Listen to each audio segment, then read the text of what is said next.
ನಾವಿವತ್ತು ದೇವಿ ಸಿದ್ದಯ್ಯನ ದೊಡ್ಡಿ ಹತ್ರ ಇದ್ದೀವಿ. ಮಂಚಂಬೆಲೆ ಹತ್ರ ಬಸ್ತಿ ರಾಜಣ್ಣವ್ರ ಮನೆ ಹತ್ರ ಇದ್ದೀವಿ. ಅವ್ರು ಏನು ಹೇಳ್ತಾರೆ, ಅವ್ರು 2 ಊರುಗಳಿದೆ, ಅದ್ರ ಬಗ್ಗೆ ಅವ್ರ ಹತ್ರನೇ ತಿಳ್ಕೊಳ್ಳೋಣ ಬನ್ನಿ. ಅಣ್ಣ ನಮಸ್ತೆ. ಅಣ್ಣ ನಮಸ್ಕಾರ. ಅಣ್ಣ ನಿಮ್ಮ ಹೆಸರು? ರಾಜಣ್ಣ ಅಂತ. ರಾಜಣ್ಣ. ಅಣ್ಣ ನಿಮ್ಮೂರ ಹೆಸರು ಹೇಳ್ಬಿಡಿ. ದೊಡ್ಡಿ ದೇವಿ ಸಿದ್ದಯ್ಯನ ದೊಡ್ಡಿ. ದೇವಿ ಸಿದ್ದಯ್ಯನ ದೊಡ್ಡಿ. ಅಣ್ಣ ಇದು ಯಾವ ಊರಿ ಅಣ್ಣ? ಇದ್ರ ಹೆಸರು ಏನಾದರೂ ಇದೆಯಾ? ಇದು ಹೆಸರು ಬೈರೇಗೌಡ ಅಂತ, ಇವಾಗ ಇಕ್ಕನಂತ. ಬೈರೇಗೌಡ. ಬೈರೇಗೌಡ. ಎಲ್ಲಿಂದ ಅಣ್ಣ ತಂದಿರೋದು? ತಮಿಳ್ನಾಡಲ್ಲಿ ಇತ್ತು. ಹಾಂ. ಎಷ್ಟು ದಿನ ಆಯಿತು ತೊಗೊಂಬಂದು? 2 ತಿಂಗಳಾಯಿತು. 2 ತಿಂಗಳಾಯಿತು. ಅಣ್ಣ ಏನಲ್ಲ ಐತಿ ಇವಾಗ ಇದು? ಕಡೆ ಕೆಡವೈತೆ. ಅಣ್ಣ ಕರುಗಳು ಯಾವಾದ್ರೂ ನೋಡಿದೆ? ಒಳ್ಳೆ ಕರ ಹುಟ್ಟೋದಕ್ಕೆ ತೊಗೊಂಡಿರೋದು. ಒಳ್ಳೆ ಕರ ಹುಟ್ಟೋದು. ಅಣ್ಣ ಇದು ಅಣ್ಣ ಈ ಓರಿಗೆ ಏನು ಏಜ್ ಆಗಿದೆ ಇವಾಗ? ಏಜು ಅಂದರೆ ಇದು ಒಂದು 8 ವರ್ಷ ಆಗಿರ್ಬೇಕಲ್ಲ. 8 ವರ್ಷ ಆಗಿದೆ. ಓಕೆ. ಅಂದರೆ 8 ವರ್ಷ ಆಗಿಲ್ಲ ಅಂತ ಕಾರಣ ಇಲ್ಲ. ಹಾಂ. ಅಂದ್ರೆ ನಾವು ಅಂದ್ಕೊಂಡಿದ್ದೀವಿ. ಹಾಂ.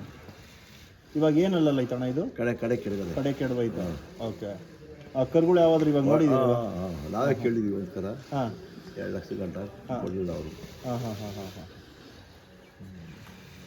ಅಣ್ಣ ಎಷ್ಟಾಗಿತ್ತಣ್ಣ ಇದು ತೊಗೊಬಂದಿದ್ದೀವಿ ರೈಟ್? ನಾನು ಕಮ್ಮಿನೇ ತೊಗೊಂಡಪ್ಪ. 1.20. 1.20. ಇವಾಗ ಯಾರಾದರೂ ಬಂದರೆ ಕೊಡ್ತೀರಾ? ಇಲ್ಲ ಕೊಡಲ್ಲ. ಅಣ್ಣ ಯಾವ್ಯಾವ ಊರಿಂದ ಬರ್ತಾರೆ ನಿಮ್ಗೆ ಇದು ಓರಿ ಬಿಡಿಸ್ಕೊಳಕ್ಕೆ? ಸುಮಾರು ಕಡೆಯಿಂದ ಬರ್ತಾರೆ. ಹಾಂ. ಅಂದರೆ ನಿಮ್ಮ ಅಂದಾಜು? ಹಾವೇರಿ ತವಿಂದನೂ ಬರ್ತಾರೆ. ಹಾವೇರಿಯಿಂದನೂ ಬಂದವೆ. ಈ ಕಡೆ ಮೈಸೂರಿಂದನೂ ಬಂದವೆ. ಈ ಕಡೆ ಕೋಲಾರ, ಈ ಕಡೆಗೆ ಆನೇಕಲ್ಲು, ಈ ಕಡೆಗೆ ತುಮಕೂರು ಸೈಡು ಎಲ್ಲ ಬಂದವೆ. ಏನು ಚಾರ್ಜ್ ಮಾಡ್ತೀರಣ್ಣ ಈ ಊರಿಗೆ? ಇವಾಗ ನಾವು 600 ರೂಪಾಯಿ ಅಂತ ಇರ್ತೀವಿ. ಎಷ್ಟನ್ನ ಕೊಳ್ಳಿ ಇಸ್ಕೊಳ್ಳೋದು. ಎಷ್ಟಾದರೂ ಕೊಳ್ಳಿ ಇಸ್ಕೊತೀವಿ. ಇಷ್ಟೇ ಸರಿ ಅಂತ ಹೇಳಂಗಿಲ್ಲ. ನಾವು ಇಷ್ಟೇ ಅಂತ ನಿಗದಿ ಮಾಡಿಲ್ಲ. ಇದು ಇವಾಗ ತಿಳ್ಕೊಂಡು ಕೊಡ್ಬೇಕಷ್ಟೇ. ಇವಾಗ ಒಂದ್ಸಲ ಅಷ್ಟು ದೂರದಿಂದ ಹಾಕೊಬರ್ತಾರಲ್ಲ, ರಿಪೀಟ್ ಏನಾದರೂ ಬಂದರೆ ಏನು ಮಾಡ್ತಾರಣ್ಣ ಅಷ್ಟು ದೂರದಿಂದ ಬಂದವ್ರಿಗೆ? ರಿಪೀಟು ಯಾವ ಬಂದಿಲ್ಲ ಜಾಸ್ತಿ. ನೋಡೋಣಪ್ಪ ಏನಣ್ಣ. ಅಕಸ್ಮಾತ್ ರಿಪೀಟ್ ಬಂದರೆ ಇಲ್ಲ ಅಮೌಂಟ್ ಇಸ್ಕೋತೀರಾ, ಇಲ್ಲ ಹಂಗೆ ಬಿಟ್ಟು ಕಳಿಸ್ತೀರಾ? ದೂರದಿಂದ ಬರೋರನ್ನ ಇಷ್ಟೇ ಸರ್ ಅಂತ ಕೊಡು ಅಂತ ನಾವು ಯಾವತ್ತೂ ಕೇಳಿಲ್ಲ. ಕೇಳೋಕ್ಕಾಗೋದಿಲ್ಲ. ನಮ್ಮನ್ನು ನೋಡಿ ಯಾರು ಬರೋಲ್ಲ, ಬಸಪ್ಪನ ನೋಡಿ ಬರೋದು. ಬಸಪ್ಪನ ನೋಡ್ಬಿಟ್ಟು ಬರ್ತಾರೆ. ಅವರು ತಿಳ್ಕೋಬೇಕು. ಕಷ್ಟ ಬಿದ್ದು ಸಾಕೋರಲ್ಲ. ಹಾಂ. ಇದಕ್ಕೆ ತಿಂಡಿ ಗಿಂಡಿ ಎಲ್ಲ ಏನು ಮೇಂಟೈನ್ ಮಾಡ್ತೀರಾ? ಎಲ್ಲ ತಿಂಡಿನೇ. ಅಂದರೆ ಇಂತಿಂಥವು ತಿಂಡಿ ಅಂದರೆ ನಿಮ್ಮ ಕೈಲಾದದ್ದು ಹಾಕ್ತೀರಾ? ಹಾಂ. ಅಂದರೆ ಏನು ದಿನಕ್ಕೆ ಏನು ಖರ್ಚು ಬರುತ್ತೆ ನಿಮ್ಮ ಊರಿಗೆ? ಲೆಕ್ಕ ಅವೆಲ್ಲ ಲೆಕ್ಕ ಹೇಳಬಾರ್ದು, ಕೇಳಬಹುದು. ಅಲ್ಲ ನಿಮ್ಮ ಅಂದಾಜು ಒಂದು ಕೈಯಿಂದ ಒಂದೊಂದು ಟೈಮಲ್ಲಿ ಕೈಯಿಂದ ಬರ್ತದೆ. ಹಾಂ. ಕೈಯಿಂದನೇ ಹಾಕ್ಬೇಕಾಗತ್ತೆ. ಕೈಯಿಂದನೇ ಹಾಕಿ. ಆದರೂ ನೀವು ಸಾಕಬೇಕು ಅಂತ ಸಾಕ್ತೀರಾ? ಐಸು ಕಲೆಯಿಂದ ಹುಡುಗರ ಕೈಯಿಂದ ಕಲೆ ಅಂದರೆ. ಹಾಂ. ನಮ್ಮ ತಾತ ನಮ್ಮ ಮುತ್ತಾತರು. ಹಾಂ. ಈ ಊರು ಯಾವಾಗ ಇಲ್ಲೇ ಒಂದು ಮನೆ, ಅದೇ ಮನೆ, ಹಳೆ ಮನೆ. ಹಾಂ. ಇದು ಹಳೆ ಮನೆ ಇದ್ದಿದ್ದು, 2 ಮನೆ ಇದ್ದಿದ್ದು ತಂದಿರೋದು. ಆಗಿಂದನೂ ಓದಿನಿ. ಆವಾಗಿಂದ ಓದಿನಿ. ಅಣ್ಣ ಬೆಳಗ್ಗೆ ಇವತ್ತು ಎಷ್ಟೊತ್ತವರೆಗೂ ಬಿಡ್ತೀರಾ ಓರಿನ ಇದನ್ನು? ಇವಾಗ ಟೈಮಿಂಗ್ಸ್ ಎಲ್ಲ ಬಂದ್ಬಿಡ್ತಾರೆ. ರಾತ್ರಿ ಹೊತ್ತು ಬರ್ತಾರೆ, ಹೊತ್ತು ಬರ್ತಾರೆ. ಯಾವ ಟೈಮಲ್ಲಿ ಬಂದರೂ ಬಿಡ್ತೀರಾ? ಮಧ್ಯಾಹ್ನದ ಬ್ಯಾಡಿ ಅಂತೀನಿ. ಮಧ್ಯಾಹ್ನದ ಬ್ಯಾಡಿ ಅಂತ. ಓಕೆ. ನೈಟ್ ಬೇಡ ಅಂತೀನಿ. ಮಧ್ಯಾಹ್ನದ ಹೊತ್ತು ಏನಕ್ಕೆ ಬಿಡಬಾರ್ದು? ಜಾಸ್ತಿ ಓವರ್ ಟೈಮು. ಹಾಂ. ಅದಕ್ಕೋಸ್ಕರ ಬೇಡ ಅಂತೀರಾ. ಇನ್ನು ಯಾವ ಟೈಮಲ್ಲಿ ಬಂದು ಬಿಡ್ತೀರಾ? ಬೆಳಗ್ಗೆ ಎಷ್ಟೊತ್ತಿಗೆ ಬಂದರೂ ಬಿಡ್ತೀರಾ, ತಿರ್ಗಾ ಸಂಜೆ ಎಷ್ಟೊತ್ತಿಗೆ ಬಂದು ಬಿಡ್ತೀರಾ? ಕೆಲವು ಜನ ನೈಟ್ ಬಂದ್ಬಿಡ್ತಾರೆ. ಹಾಂ. ನೈಟ್ ಬೇಡಪ್ಪ, ನೈಟ್ ಬಿಡೋಕ್ಕಾಗಲ್ಲ, ಹಿಂಸೆ. ಹಾಂ.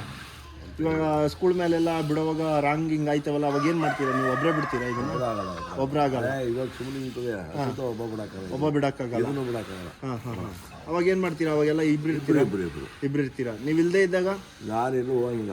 ನೀವೆಲ್ಲೂ ಹೋಗಂಗೆ ಇಲ್ಲ. ಇಲ್ಲೇ ಇರಲೇಬೇಕು. ಇಲ್ಲೇ ಇರಬೇಕು. ಎಲ್ಲ ನಾವು ಹೊರಗಡೆ ಹೋಗಿ ಒಂದು 5 ಕಿಲೋಮೀಟ್ರ್ 10 ಕಿಲೋಮೀಟ್ರ್ ಹೋದ್ರೂ ಬಂದ್ಬಿಡ್ಬೇಕು. ಆ ಸ್ಕೂಲ್ ಬರೋ ಟೈಮ್ ಬಂದ್ಬಿಟ್ಟಿರ್ಬೇಕು ಇಲ್ಲಿಗೆ. ನೀವು ಫೋನ್ ಹಾಕ್ತಾರೆ. ಹಾಂ. ಇಲ್ಲಿ ಇರಲೇಬೇಕು ನೀವು? ನಾನಿರಲೇಬೇಕು. ಎನಿ ಟೈಮ್ ಯಾವಾಗಲೂ ಇರಲೇಬೇಕು. ಇವಾಗ ಯಾರಾದರೂ ಹೊಸಬ್ರು ಬಂದು ನಿಮ್ಗೆ ಓರಿ ಕೊಡಿಸ್ತೀನಿ ಅಂದ್ರೆ ಕೊಡಿಸ್ತೀರಾ ನೀವು? ಹಾಂ, ಕೊಡ್ತೀನಿ. ಹಾಂ. ಸೆಲೆಕ್ಷನ್ ಮಾಡಿ ಕೊಡಿಸ್ತೀರಾ? ಆ ಥರ ತೊಗೊಂಡ್ರೆ ಬೇಜಾರು. ಹಾಂ.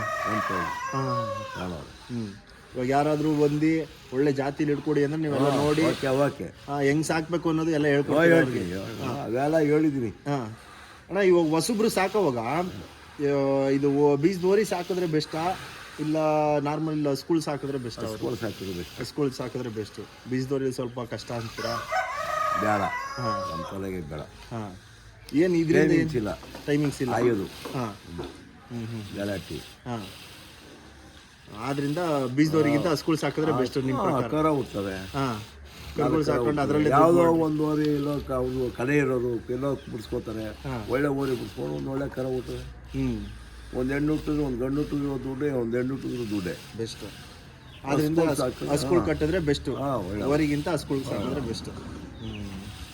ನಿಮ್ಮ ಪ್ರಕಾರ ಯಾವಾದರೂ ಒಳ್ಳೆ ಹಸುಗಳು ಇಟ್ಕೊಂಡ್ಬಂದು ಇಂಥ ಓರಿಗಳು ಬಿಡಿಸ್ಕೊಂಡ್ರೆ ಕರುಗಳು ಬೆಳೆಸ್ಕೋಬೇಕು. ಕಾಸು ಮಾಡೋಕ್ಕೆ ದುಡ್ಡು ಮಾಡ್ಬೋದು. ಅಣ್ಣ ಇದು ಯಾವ ಬ್ಲೇಡ್ ಲೈನು ಅಂತ ಹೇಳ್ಬೋದಾ? ಇದು ಅವು ಎಲ್ಲ ಒಂದೇ ಬಡ್ ಲೈನ್ ಅಂತಾರೆ. ಅನ್ನಕ್ಕೆ ನಮ್ಮ ಸತ್ತೋದವ್ರು ಇದು ಯಾವುದು ಬಸ್ತಿ ಹಳ್ಳಿ ಕನಕಪುರ ಸುತ್ತ ಬಿಟ್ಟಿದ್ದವ ಒಂದು 100 ರನ್ನಿಂಗ್ ಅಂತ. ಅಲ್ಲಿಂದ ಹಸಕರ ಅಲ್ಲಿ ಹಾಕುವಂತ ಇರೋಂಥ ಸಣ್ಣಗರಿಂದ ರೀ. ನಿಮ್ಮ ಹಳೆ ಊರಿ ಬ್ಲಡ್ ಲೈನ್ ಇದು, ಬ್ಲಡ್ ಲೈನ್ ಅಂತ ಜನ ಅಲ್ಲಿ ಕೇಳಿದ್ರೆ ಇದು ಅದೇ ಬ್ಲಡ್ ಲೈನ್ ಅಂತ. ಅದು ನಾವು ಹೇಳಕ್ ಹೋದ್ರೆ ಯಾವುದೋ ಒಂದು ತವರಿ ತಂದ್ಬಿಟ್ಟು ಈಗಂತ ಹೇಳ್ಕೊತಾರೆ ಅಂತ ಒಂದು ಜನ ಅನ್ಕೋತಾರೆ. ನಾವು ಆ ಥರ ಹೇಳಕ್ ಹೋಗಲ್ಲ ಎಲ್ಲ. ಹಂಗಾದ್ರೆ ನಿಮ್ಮ ಹಳೆ ಊರಿ ಬ್ಲಡ್ ಲೈನ್ ಇದು. ಹಳೆ ಊರಿ ನಾವು ಯಾರು ಅಷ್ಟೊಂದಾಗಿ ಹೇಳ್ಕೊಳಕ್ ಹೋಗಲ್ಲ. ಇವಾಗ ಇದು ತೊಗೊಂಬಂದು 2 ತಿಂಗಳಾಯ್ತಾ?